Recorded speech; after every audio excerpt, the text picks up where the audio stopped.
We just wrapped a trip around the entire park at California Adventure. We've got some surprisingly light queues, covered the latest developments regarding Disneyland Forward, and enjoyed the delightful vibe around the park. We went to every land, checked in on every attraction. This is our State of DCA report. Let's go. I was looking at some old video, old footage of DCA, trying to find establishing shots for crowd sizes, like, you know, to do like a year over year look at things, which I don't have a lot of at DCA. And it made me kind of sad, you know, that I didn't come to this park very often, even just, I don't know, 9-10 months ago. And I'm really grateful that the State of DCA reports have become part of our routine, part of our schedule, and it's given me the opportunity to come to DCA more and appreciate things as we open up this episode of State of DCA. But just kind of like, you know, shooting B-roll here and being posted out on Buena Vista Street and sitting up in this little raised area. I'm trying to find a comparable location like I do for, you know, at the top of the Main Street at Disneyland Railroad Station to open the show. This is the closest thing. This is the most approximate thing. The acoustics here are terrible though. With that said, actually, let me get out of here so we can get to some proper acoustics. Let's head down Buena Vista Street, get a vibe check on how things are happening at DCA on this Saturday afternoon.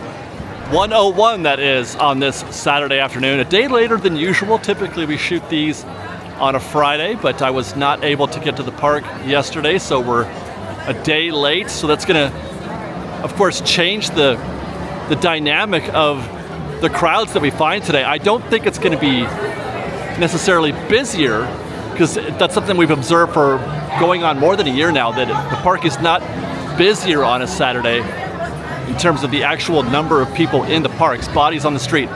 As you can see right now, this view on Buena Vista Street is no different than the views we've seen in previous episodes shot on Fridays or whatnot.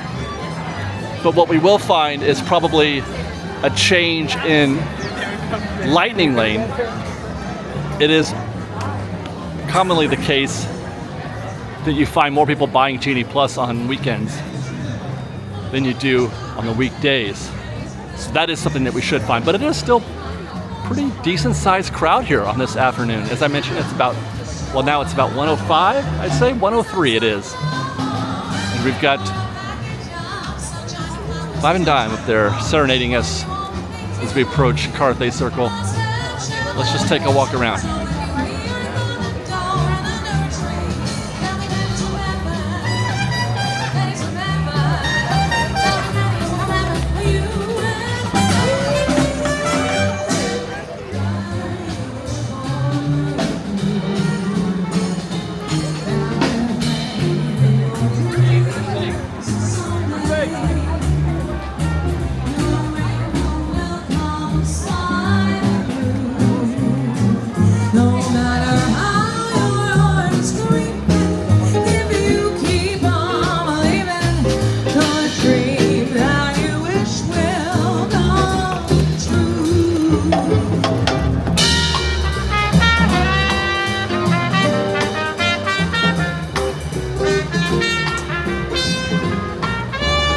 Wonderful.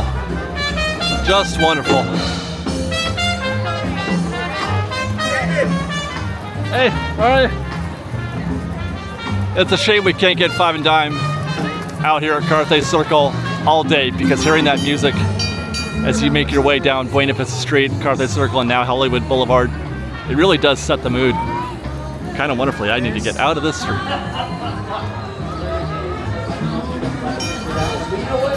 It's been a great day already, by the way.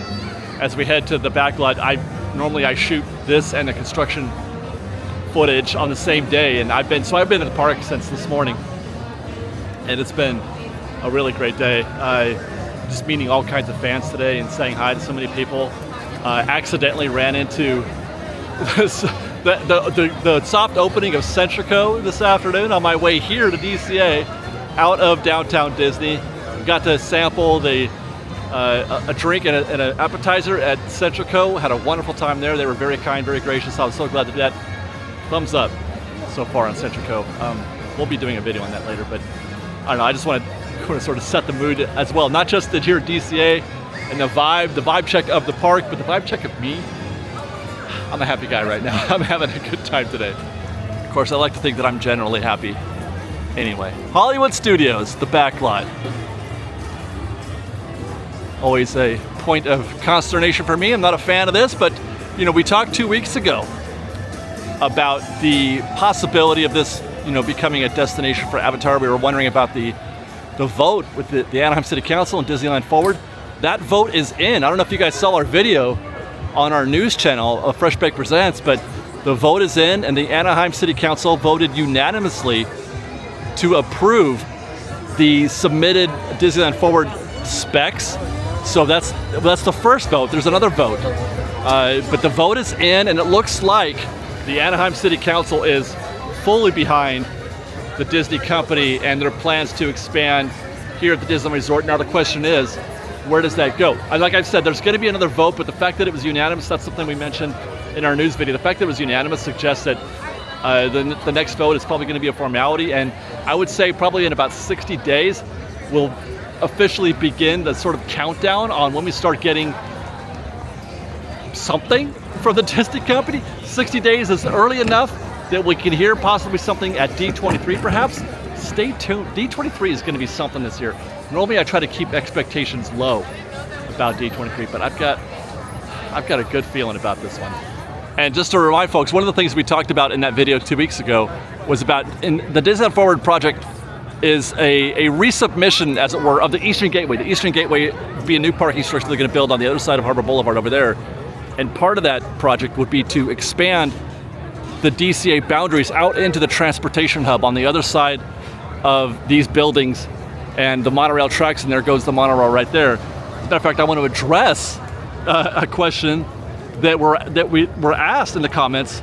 This from Disney Dad Rocks, who said, how can Avatar fit in the back lot with the monorail going right through the middle of it? A reasonable question, but it's actually got a very simple answer. Super simple if you really kind of think about it a little bit. There's no reason why there couldn't be a monorail in Pandora right now. Go to Pandora, find some avatars, find some Pandorians, and you possibly could find a monorail there. There's no reason why there couldn't be. This is not, there's already in that environment, in that universe, there already exists those big giant mechs, you know, tromping through the forest, killer mechs. You know, when I say mech, I mean the big giant robot thing. They've got just total installations. They're landing spaceships left and right onto that planet. So the existence of a monorail should not be an intrusion on the thematic elements of that. Secondly, I don't. So what? Aside from that, I don't hear it. We don't ask that question about the monorail going around, not even just Fantasyland, but just specifically going around the Matterhorn. You could say that Fantasyland is not an environment, like an IP environment, such that, you know, Cars Land could be. I could almost see you making the argument that a monorail shouldn't go through Cars Land, right? But the Matterhorn in it by itself is an environment. It's a single attraction that has its own environment once you're in it. There's no monorails going around the Matterhorn Mountain, but nobody asked that question. And I think that, and I'm not trying to say that to be snarky. I guess what I'm trying to say is sometimes we just have to take that. We ask too much. We buy into this whole themed environment, immersive situation, but when you really think about it, we're already forgiving of so much in that regard that a monorail going through the backlot here or going through Pandora shouldn't be a problem. And I mean, irrespective of that, I would do that in a heartbeat, if only for that opportunity to get rid of this and to get rid of that and to get rid of really all of the backlot. I would make all kinds of consolations or trade-offs or compromises in order to make that happen. I would gladly submit to any sort of, you know, giving a little hand waving, as it were, in order to do something about the backlot, because it's it's just not a Disney environment, in my opinion. It's not up to Disney standards. And before we move on, before we head to Monsters Inc., let me also ask or answer another question that we got. This one is from Heather. She said, I wonder if the backlot is a backup, just in case Disneyland Forward doesn't get the okay from Anaheim. 100%, 100% that is a possibility. Matter of fact, that's something that I suggested to a friend of mine who we were having this conversation, and, you know, because there are people who are certain that they're right. They're certain that it's going in Grizzly Peak, or they're certain that it's going in the Hollywood backlot, and they could both be right, because absolutely do I believe that they have more than one plan. Absolutely is it the case that they're going to have a plan. They're probably going to have 3 plans. You got plan A, which would be, I don't know, the backlot, plan B, or plan 2, as I like to say, Grizzly Peak, and then plan C or D is the Disneyland Forward. So they probably have drawn up, you know, schematics and plans for all 3 of those scenarios, depending on which one is the most advantageous for them, considering what happens with Disneyland Forward, or who knows. I will say, with this vote coming in, the Disneyland Forward vote coming in positive for Disney, I do think that strikes Grizzly Peak from that list, because that's the one, that's the option that doesn't require approval from the city. It also does not require them to expand into any other area of the park. They would just repurpose an existing piece of land. I feel like that was their last resort. Grizzly Peak was.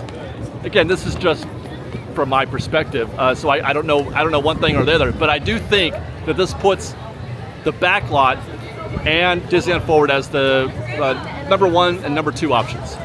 And with that, let's go check in on Mike and Sully to the rescue. Standby currently posted right now at 45 minutes. Lightning Lane looks sticky out here, but that's just because people are stuck at the scanners. But the queue itself is light-ish for Monsters Inc. anyway. Lightning Lane, that is. We'll take a quick turn around the corner to check in on the back of the standby queue, but I expect it to look very much like it usually does, and so it does. Using about 85-90% of the available space back here. Folks looking a little tired and a little bit not interested in standing in this queue, but luckily for them, Lightning Lane isn't too bad right now. I've seen worse. I mean, there is a group of guests out there. Boy, they are posted, though. They really are posted. Wow. 45 minutes. It's probably going to be all that. Yeah, probably very much like that.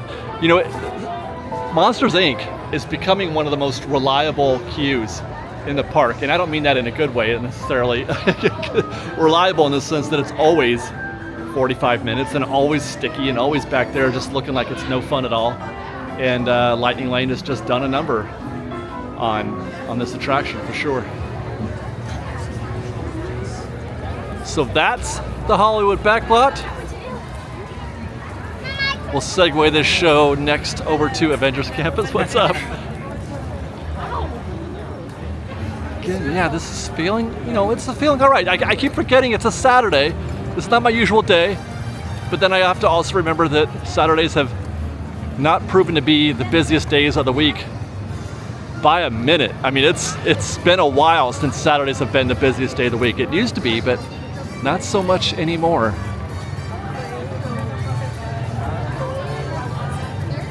No news to report at the Hyperion Theater. I've not heard a single rumor. I have not, the only thing that I have to go on right now is the fact that they still have those stanchions up right here, and they recently repainted the building for a purpose that, you know what I mean? Like, why would they want to feel the need to repaint this if they didn't have plans? But there you go. I mean, they're entitled. Hi, guys. But yeah, nothing to report on at the Hyperion Theater. So we'll check in on Mission Breakout. I can hear the screams and the sounds of Avengers Campus happening. This place is popping a little bit. We've got an empty Lightning Lane queue out here. Also empty back there. There's nobody back there. Not even a couple of people, but actually literally nobody in the interior portion of the Lightning Lane queue. That's a great sign for standby. The fact that it is popping a little bit here, but it's still not as dense as I've seen in the past. Do a quick drive-by of the standby wait board here. And that's showing 35 minutes. There's the collector right there. Let's go check the back of the queue. Captain America's here. Oh, you guys want to go see if they have... Take care, okay? Get there, buddy. What's up, Cap? All right. Wow, this is great. This is great. Guys, 35 minutes posted. Nobody in the Lightning Lane. Nobody out here in this extended queue. The queue back here looks to be about maybe 3/4 full. Hey guys, how are you? Maybe 3/4 full, 2/3 full maybe. There's a lot of empty space in those switchbacks back there. It looks really thin, not at all dense, enjoyable. Hey, how's it going, guys? This is a go situation, our second in a row here at Mission Breakout. 2 goes in a row. We had a go last time, we got a go this time. That's a great start. I mean, I love to see Mission Breakout at 35 minutes with nobody in Lightning Lane and that queue back there too. That's great. This is a Saturday.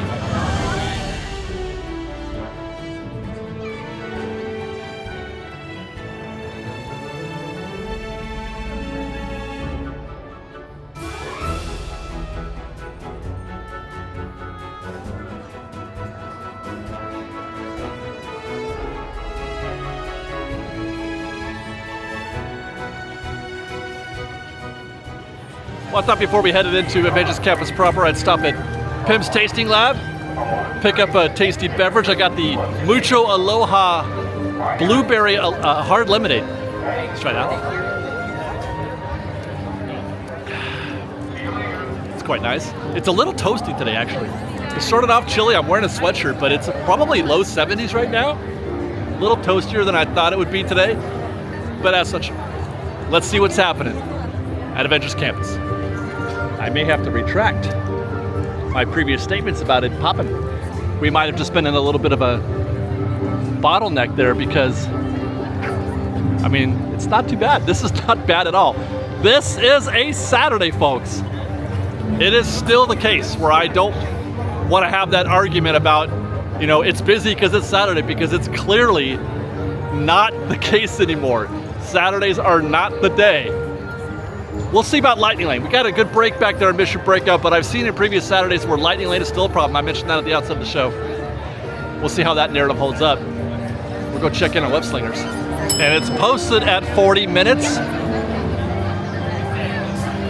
And the queue actually is one of those situations where I feel like it looks worse than it is. They're using the full bullpen out here in the exterior part, but they're not using the rear bullpen at all. If you look through the blue wall there, this is something we do on each trip, but I can see that they're not using any of that rear queue, so guests are going straight here and then taking a left into that part of the queue. It does look a little bit sticky. Not too bad. There is movement, but not a lot of it. Lightning Lane, modest if light. I like the looks of this queue. I like the looks of this situation. 40 minutes is agreeable, and Lightning Lane is not too bad. Let's go. Take a quick detour. We're in the Doctor Strange zone.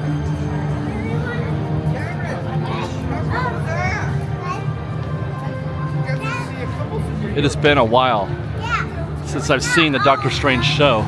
I wonder if they've changed it at all. But it's a pretty fun show, in my opinion. You know, I never checked the queue actually here. Is there even a queue set up for this? Because it used to be very competitive. When Avengers Campus first opened up, you had to wait, and you ran the risk of not catching a show. The queue would form right out here, the archway, and it looks like I don't know if that's a queue or not, or if these folks are just chilling. I think there is no queue. Is there even a show? Yeah, lots of them. Next show is at 2:30. It's 1:48 right now, so probably a little early to queue up, at least in today's conditions. But as I was getting into, when the land first opened, now was the time to be getting into the queue. You didn't want to be rolling up into the Doctor Strange queue at 2:30 at showtime and expect to get in. You were very likely going to miss that one, and you have to wait an hour for the next show. I'd be very curious. I might have to incorporate this into our recon sessions when we do these State of DCA reports to see, you know, what the expectations should be for Doctor Strange.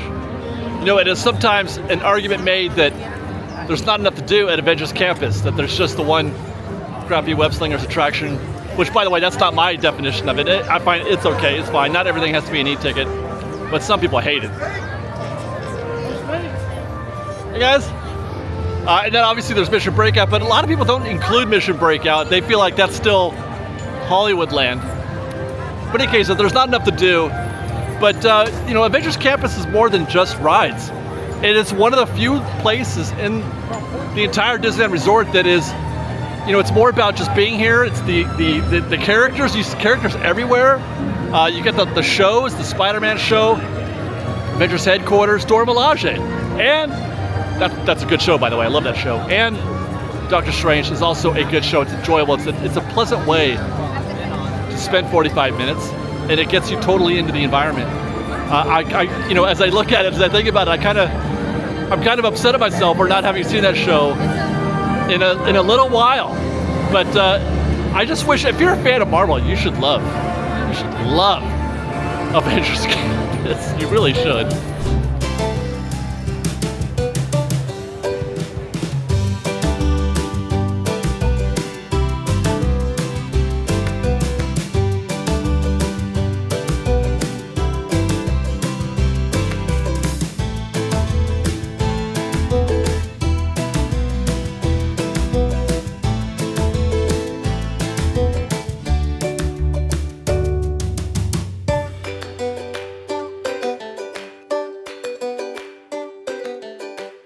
And that is a preview of Cars Land at 2:12 in the afternoon on this Saturday afternoon.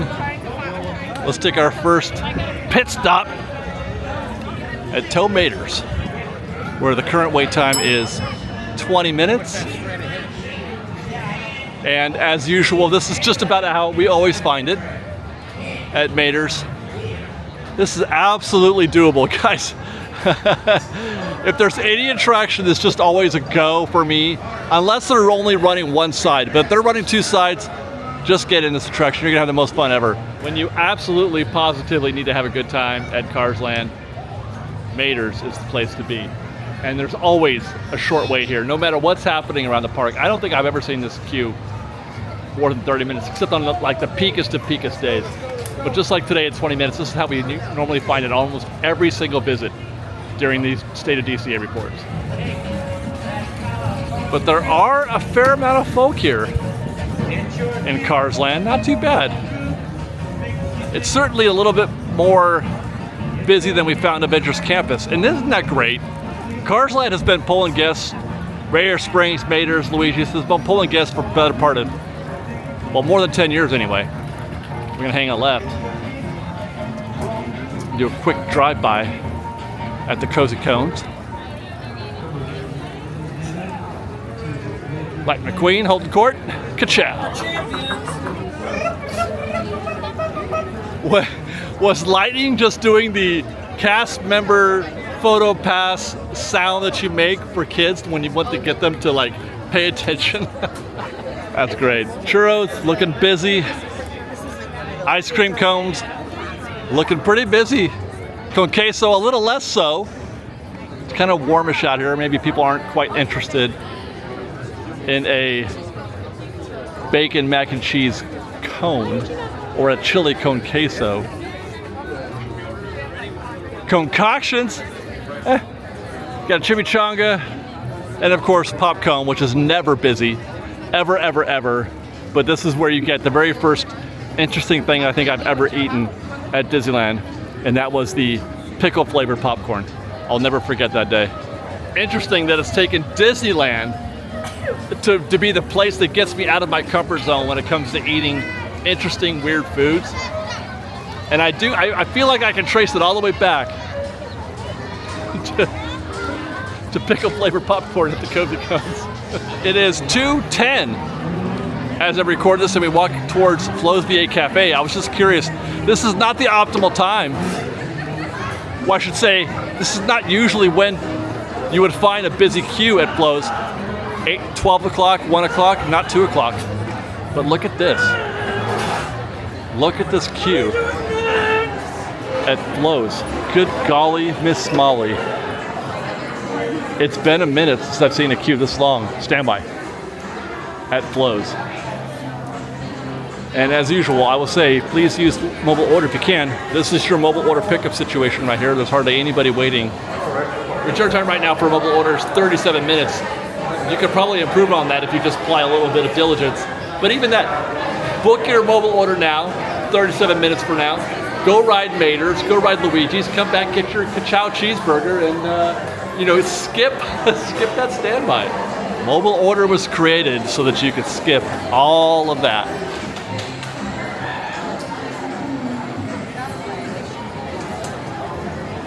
$20 individual lightning lanes were created to skip what I believe to be the next impossible situation that we encounter here at Cars Land, and that is Radiator Springs Racers. And of course, that being a 95-minute standby wait time right now for Radiator Springs. And that's pretty standard, actually, for middle of the afternoon on a Saturday at Radiator Springs. I would expect something like that. It could be worse, in fact.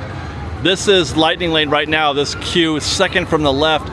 The outer queue, the nearest queue to us, that's single rider. So the next one over is Lightning Lane, and the back of the queue is just past that first bridge right there. We just saw that queue leave our field of view just now. So that's a fairly deep queue, but obviously we've seen worse. We've seen that queue come all the way out, all the way past the threshold, out into Cars Land proper and onto Route 66. So 95 minutes actually, if you're looking at that, I'm thinking maybe it's not. I'm thinking maybe it's less than 95 minutes, which is very rare. I'm still doing recon on our 30 ride-throughs at Cars Land. It hasn't been a priority for me, and it's a very difficult project because, spoiler alert, cliff notes, there aren't very many shortcuts to that attraction. You're gonna wait an hour plus. Spoiler alert.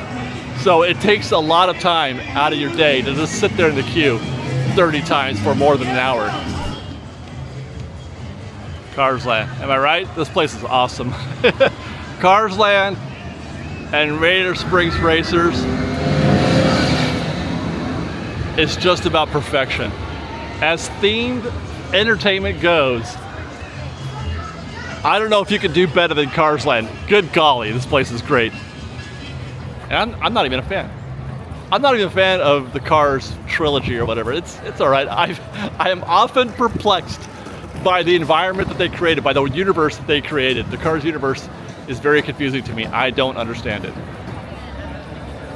But never mind that. Let's vibe a bit on San Francisco. I need to eat here again.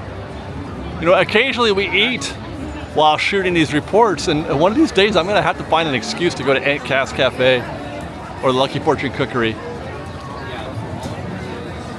I really enjoyed the food that we tried here when San Francisco first opened. Look at this. The Baymax meet and greet situation has gotten so slow that they are now setting up tables here. They're using this space for tables. This used to be all queue, and that queue would run all the way down there to Radiator Springs. But are they even still doing this meet and greet? I don't know. Yeah, they are. But still, yeah, easy to meet Baymax and Hero these days. Not so easy, apparently. Oh my golly. Not so easy to get some standby tacos at Cocina Cucamonga. I don't even know what's queue and what's general folks just standing around. This is a bit shocking. Once more, I must say, please, you guys, you don't have to do this. You don't have to wait in this queue. We saw 35 minutes at Flo's V8 Cafe. If I were to pull up my handy dandy notebook right now and check in on the current wait or the return time for a mobile order for Cocina Cucamonga, 29 minutes right now, 29 minutes, a little bit better than Flo's, but certainly, again, waiting 29 minutes for a return time for mobile order is better than waiting more than that, probably 45 minutes in this queue. And while you're waiting that 29 minutes, you could be doing literally anything else. You could be chilling. You could be looking for a table out here at the very crowded San Francisco. You could be doing anything besides standing in this queue. Lucky for me, I'm not trying to do either, but good golly. Look at this mess that I just found on my way out of San Francisco trying to get onto the bridge. It's as if we're in the middle of Tomorrowland trying to pass in front of Star Tours right now. This is just a food court. This is just a food court. Ah, look at, oh my God, what a beauty. What a beauty. I love it. No. Yes. Yes.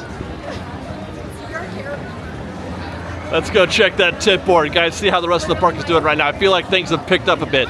I'm willing to bet we're gonna find something that's greater than the 35 minutes we saw at Mission Breakout, the 40 minutes that we saw at Web Slingers, and we saw 95 minutes at Radiator Springs Racers. Okay, anyway, let's go check that tip board. Yep. You can probably hear by now that Incredicoaster is back online, which is exciting. Glad to see that. We caught some ride testing the other day while we were here. But as of yesterday, Incredicoaster is open and running again, and I'm very happy about that because this place is just not the same without the Incredicoaster running. With that, we'll check the tip board. Golden Zephyr, 5 minutes. I'm looking at, hey, it's open. How about that? I'm looking at it right now. She's open.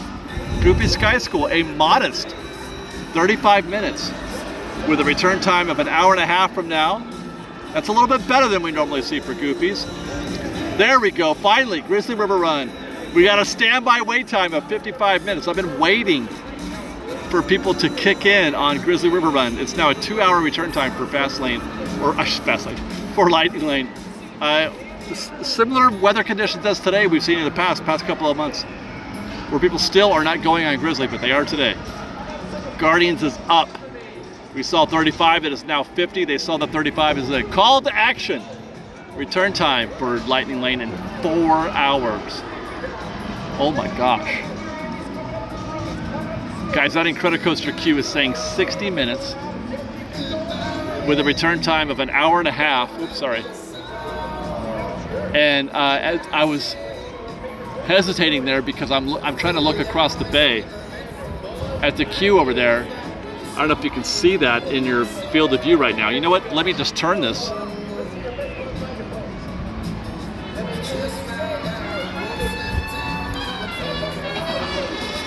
There, can you see it now? That looks like a very busy boardwalk. We're gonna go walk down there in a minute. Inside Out, Emotional Whirlwind, 30 minutes. Hey, there's a new movie coming out.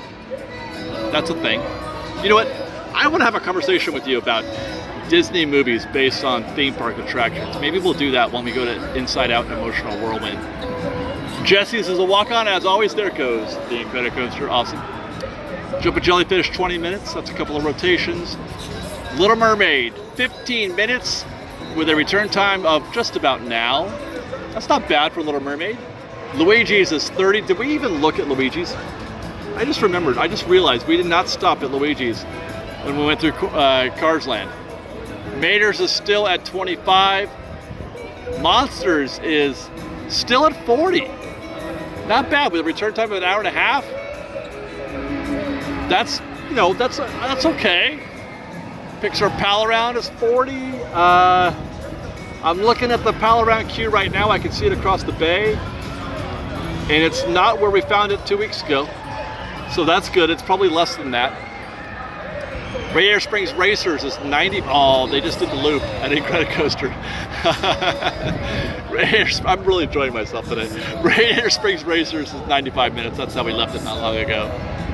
Sleigh Symphony Swings is 25. That's a pretty long wait for Sleigh Symphony, if you ask me. I wouldn't wait 25 for that. Soarin' at 70. That's about standard. That should be the case on a busy-ish day.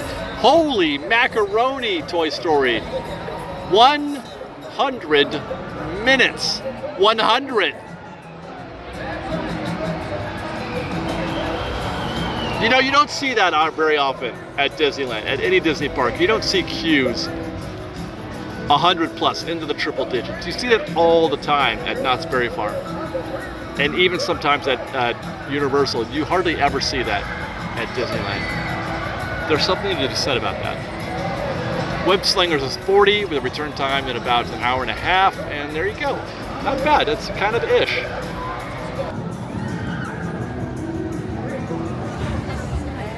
After watching that tip board and looking at this Pixar Pier entrance, I feel like we need to reevaluate the status of this day today. We may have ascended into something that is slightly busy for a Saturday. Curious if you think that Pixar Fest is going to be a hit this year. It wasn't exactly a hit back in 2018. I'm kind of wondering what the reception will be. It's a different show, a different event this year. We did a preview of that. If you haven't seen that, check that out. We kind of give you a heads up on what's going to happen come Friday. It's going to be just a few days from the publication of this video. I think we're going to publish this on a Tuesday. It'll be starting on a Friday. We're going to have full coverage, obviously. We're going to eat a whole bunch of food. But I'm kind of wondering if this is going to have like a similar response like you might get with a food and wine festival. Certainly, I don't think that Season of Force had the impact that we were hoping for this year, and but I am hoping for more from Pixar Fest. Man, it has been a little while since I've had a Pixar Pier parfait from Adorable Snowman. Popular joint today. That's about a 20-minute wait to get that delicious frosty treat, perhaps my favorite treat in the entire Disneyland Resort. Let's just take a look at this boardwalk entrance into Pixar Pier proper for a minute. I was a bit alarmed by that 60-minute standby wait for Incredicoaster. I'm really curious to see what we find. Certainly we've seen some very drastic scenarios here in the past at Incredicoaster. That's the back of single rider right now. I would not recommend getting in that queue if you're single rider. That's probably not much of a saving. I mean, I've waited back there towards the Coco sign, and it was about 30 or 40 minutes maybe from that point. Standby looks a little, oh my gosh, okay. So it's not great, it's out here. They're ready for more, or perhaps they had more and they've been able to process some of that, but they've got switchbacks out here. Certainly it is a situation that is busier than usual here. And that's the back of oh my gosh, that's the back of Lightning Lane right here. I was trying to figure out why this queue was sticking out, why they weren't getting a standby. That's because they're not standby. That is Lightning Lane. You never want to see that.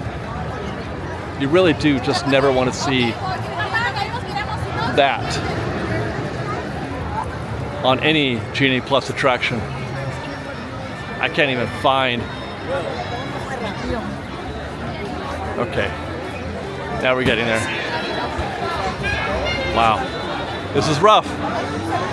You know, it's usually the case when we check in on Incredicoaster that we're evaluating Lightning Lane as to how full that section is back there once you go up the ramp a little bit.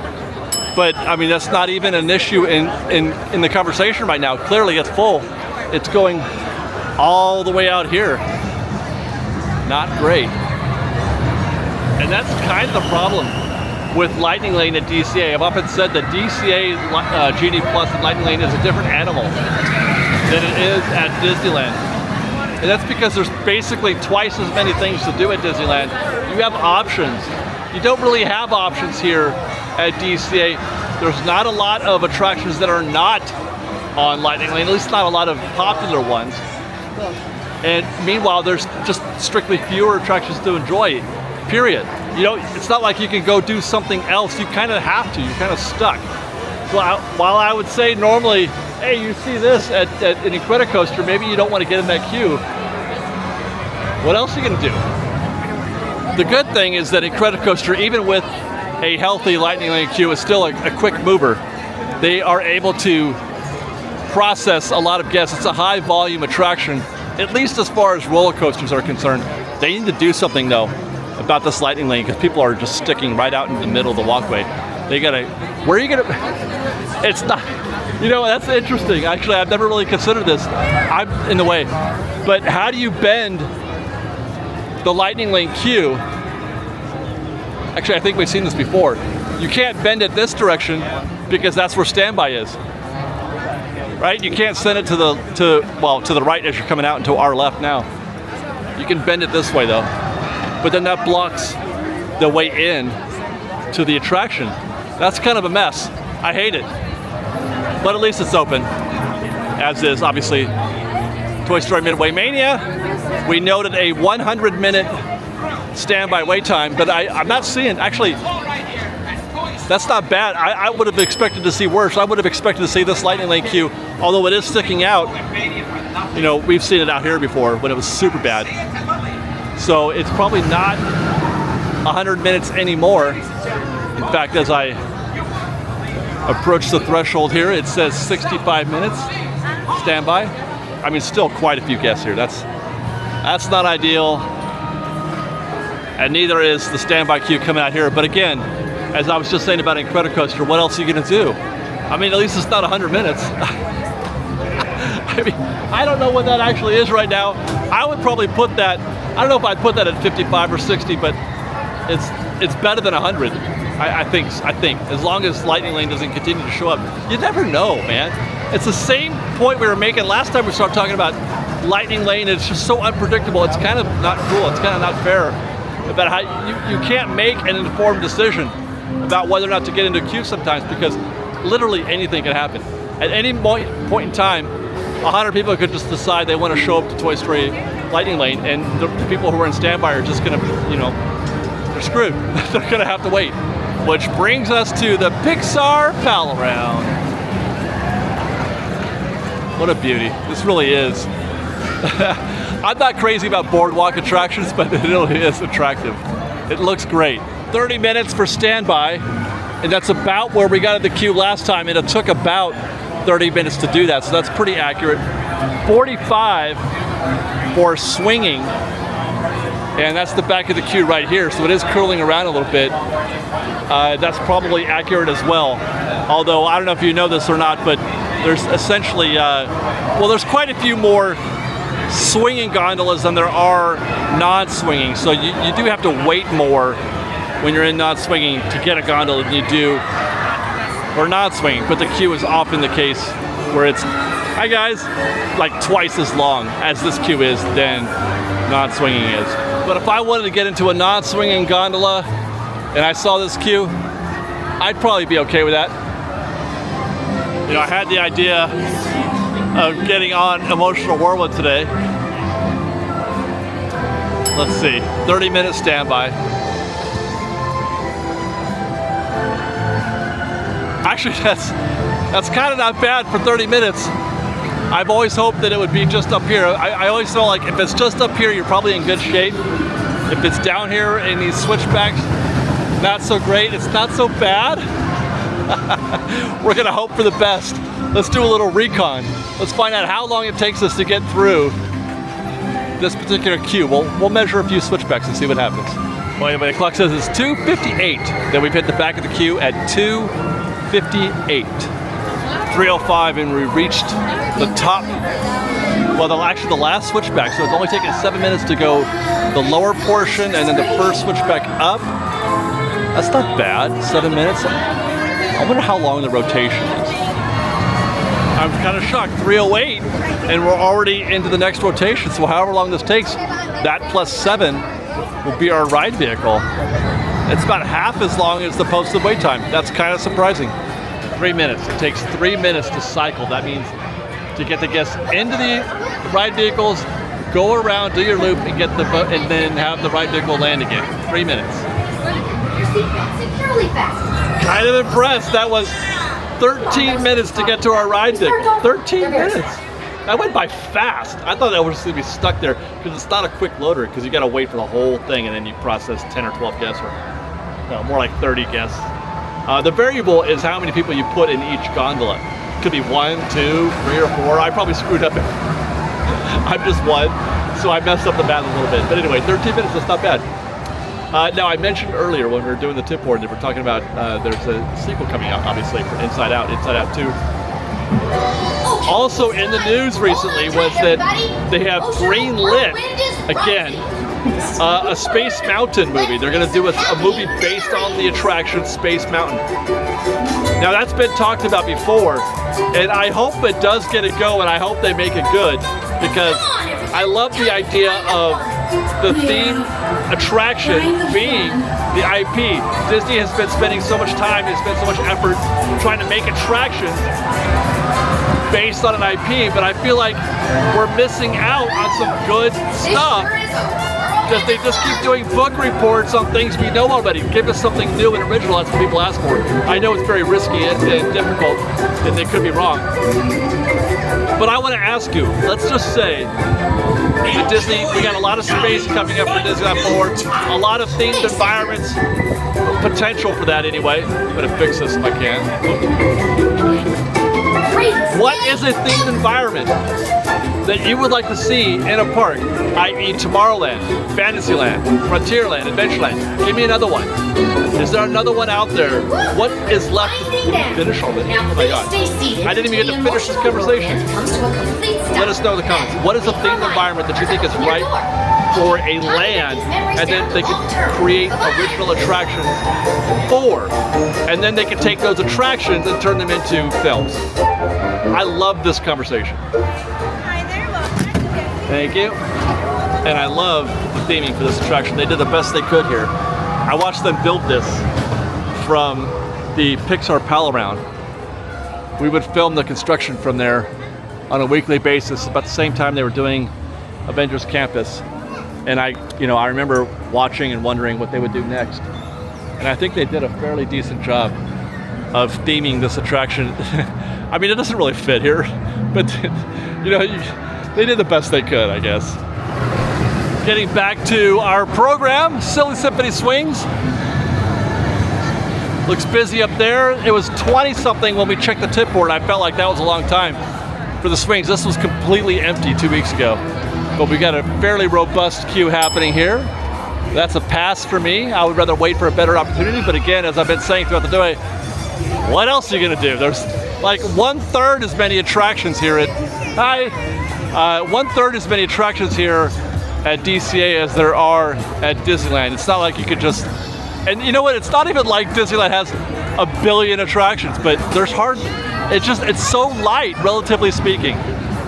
You're kind of stuck here, and it's why I said, like, you kind of have to. This is the park where you kind of have to get Genie Plus. If you don't come often and you're trying to knock out a bunch of attractions. If you're here just to have a casual day like I am, you don't need it. But it's certainly much more of a priority here than it is at Disneyland. Goofy Sky School. It was light, relatively speaking, when we checked the tip board. This does not look light. That's the back of Lightning Lane right there. Ay, ay, ay. It's like a repeat of the last time we were here.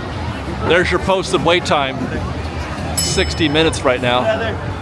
And standby is brutal-ish. Ay, ay, ay. I mean, just no thank you. I mean, there is single rider, and this is the kind of attraction that is probably a good candidate for single rider, and by that I mean the math often works out here, where because it's 4 people per vehicle. It's like I thought, I'm not sure about that. I remember doing single rider here before and thinking it didn't go very well. What you want on single rider is an attraction that favors that has an odd number of seats, I should say. 3. Radiator Springs Racers, there's 3 to a bench. Matterhorn, there's 3 to, a toboggan, bobsled. It's 4 here, 2 and 2. You don't want even numbered seating arrangements because the preponderance of guests are going to be typically an even number, couples, or variations thereof, 2 couples, let's say. It is more I'm not saying it's like dominant or anything like that, but it's more likely that there's going to be an even number of guests in a group than there are an odd number. And that's what you need, is an odd number of guests in order to squeeze a single rider in there. Well, I'm not sure how effective single rider here. I mean, certainly it's better than standby though, right? I mean, it could be the case where it's not. I've never tested it. I may have to. Well, I should say I haven't tested it post-COVID. One thing I know is today is not the day. I do not want to get into this queue, and I do not want to get into. Hi guys, they were waiting for me. What's up guys? I do not want to get into the single rider queue. Thank you very much, thank you guys. I want to keep moving. I want to go check out Little Mermaid because we can see, I believe, word on the street is that you can see the Lightning Lane scanners. But first, jumping jellyfish, that's actually a healthy queue for jellyfish. That's a couple rotations. That's at least 2 or 3 rotations right there. The queue is coming out to the threshold of the attraction. When we were here 2 weeks ago, it was nearly empty. But still, that's not a bad wait. Jumping jellyfish is always a good time. It's always worth it, in my opinion. Zephyr is open. Oh, wow, look at that queue down there. My goodness, it was 5 minutes on the tip board when we checked before. That is certainly not 5 minutes. It is now 20. So yeah, I feel like the park has gotten busy, or busier, since maybe an hour, hour and a half ago. I don't like seeing guests downstairs. I don't like seeing guests downstairs at all. Oh my golly jeeps. Okay, I'm OMGing at the size of this cube. That's standby. This queue right here that you're seeing for Little Mermaid is standby. It says 15 minutes posted. But, well, maybe it could be because there's nobody getting into Lightning Lane right now. That guy was saying, don't believe it. I'll be the judge of that. It says 15. That's kind of lengthy for 15, though, I have to say. I mean, everything has to go your way for that to be 15. They need to adjust that probably. It all depends. If they get any kind of Lightning Lane action here, it's going to screw everything up. But I don't like that for 15. I like that more for 20, 25, probably. But it's still not terrible. It's not the worst thing in the world. Let's go check out those scanners. Actually, as I say that right now, I realize you probably have already seen them because this video is coming out after our construction video, and surely I'm going to be talking about those scanners in the construction video, right? But that's not really the story here, is it? The story is Lightning Lane scanners. They have been installed. This is permanent. Lightning Lane, GD Plus, Little Mermaid is permanent. Not that there was really any doubt, but we can always hope. Kind of like how we were hoping for Pirates of the Caribbean. But here they are, here's the scanners. And I guess I thought they may or may not have enough room, but turns out there is plenty of room. You scan right here, obviously, and Lightning Lane will be on the right, and standby will be on the left. They'll send the standby all the way to that rear cube back there along the far left edge, and the Lightning Lanes will go directly to the door, which is basically the way that I had predicted it would be initially when they first put this attraction on Genie Plus. I can't understand why they went through the trouble of putting the scanners at the other end. Why they didn't just put them here at the beginning to begin with? You could say that they had to install them, sure, but you had to install them at the other end too, didn't you? Are they not the same scanners? Well, I guess they're not, are they? These new scanners are Little Mermaid themed, I guess. They're not generic scanners. I don't know, man. It seems kind of, perhaps. Well, I guess they had to install the electric, didn't they? They had to install whatever it is that's required to, at the base or whatever, to get these things electrified. But there you go. I don't know when this is going to go live, but obviously pretty soon.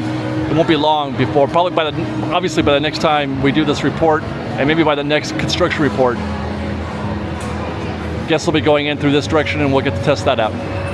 Obviously, I hate it. We've had this argument, this conversation before. Of all the attractions that need Genie Plus, Little Mermaid is probably the last attraction that needs it. So it's a terrible use of it here. But what made it worse for me was how that sort of Frankenstein entrance for Lightning Lane back there when they had to put it over there by the cast member gate. It just made it even worse. It compounded the problem. At least they fixed that, because that does mean putting those scanners there. That does mean we get to enter again through the proper entrance. So there's that.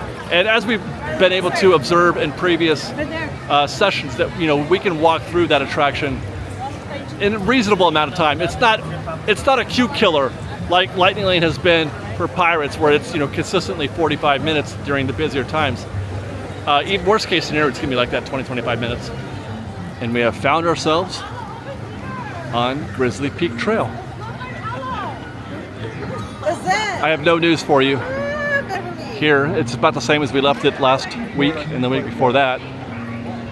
Yeah, they're just kind of tightening all the screws and bolts, I guess, up there. I don't know. There's not much happening there. Grizzly Peak is what it is. But again, as I mentioned when we were at the Hollywood backlot, I do feel like with Disneyland Forward being approved by the Anaheim City Council, that scratches this one off the list. I think Grizzly Peak is safe. I think. I mean, I could be wrong. People are telling me. People are telling me everything. People are telling me it's definitely all three things. So, who knows? But I do think that this was their last resort. I feel good about Grizzly Peak staying, and I hope it does, because I would rather it stay than not. And honestly, why would you want to replace this? I mean, for real. Okay, so it's going to cost you probably $1 billion to build Avatar, and it would be an upgrade over this, probably, with the IP influence, with the synergy, etc. You know, there's probably something to be said for that. But is it going to be $1 billion improvement? Would that reflect on the bottom line? Would they see that? Would they earn back that $1 billion cost? If we assume that's how much it would take